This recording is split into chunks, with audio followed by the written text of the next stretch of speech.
مجھے آج تک وہ اشارہ نہیں ملا جو عقل مند کے لیے کافی ہوتا ہے۔ ٹیچر عائشہ سے انگلش میں لڑکے کو ہی کہتے ہیں، اگر بہت سارے لڑکے ہوں تو ان کو کیا کہیں گے؟ عائشہ: ان کو ہی کہیں گے۔ پاکستانیوں کا تعریف کرنے کا طریقہ: تمہاری تصویر اچھی ہے، لگ ہی نہیں رہا کہ تم ہو۔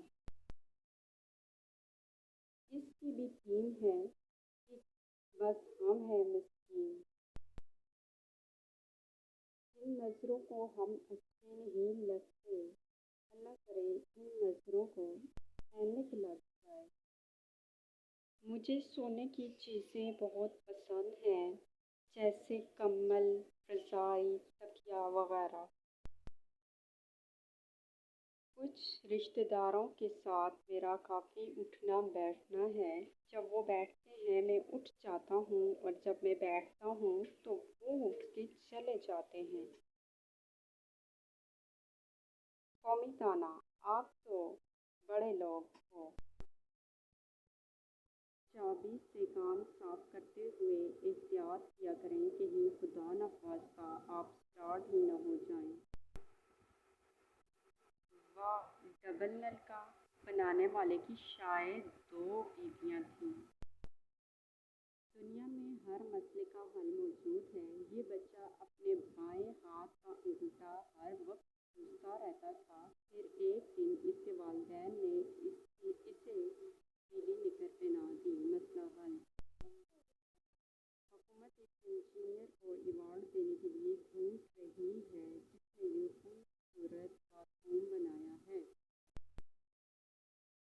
ان لوگوں کے لیے جو کہتے ہیں آدھا کپ چائے دینا۔ جتنی آنکھیں چائنا والوں کی کھلتی ہیں، اتنی تو ہمارے ہاں لوگ نیند میں کھول کر فیس بک، واٹس ایپ اور ٹویٹر استعمال کر لیتے ہیں۔ آج ملتان میں برف گری۔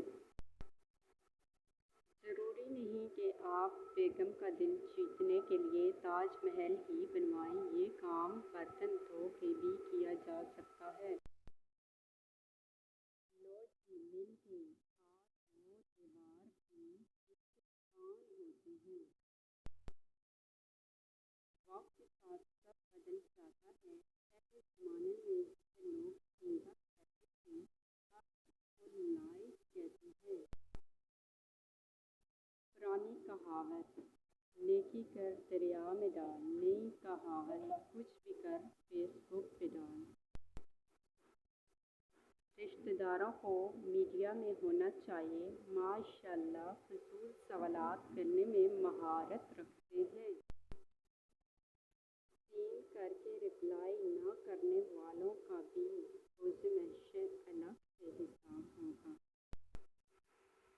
دنیا کا سب سے مشکل کام ہے پہاڑ میں جانا، کیونکہ نہ تو اس کا کوئی پراپر ایڈریس ہے اور نہ ہی سواری۔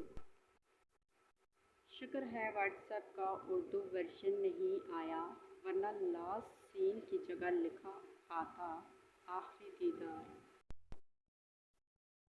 دل سے خوبصورت بنو، شکل سے تو ویسے بھی نہیں ہو۔ اس نے پوچھا، گھر میں کون سی زبان بولتی ہو؟ میں نے کہا، یہ والی۔ اگر ویڈیو پسند آئی ہے تو لائک کرو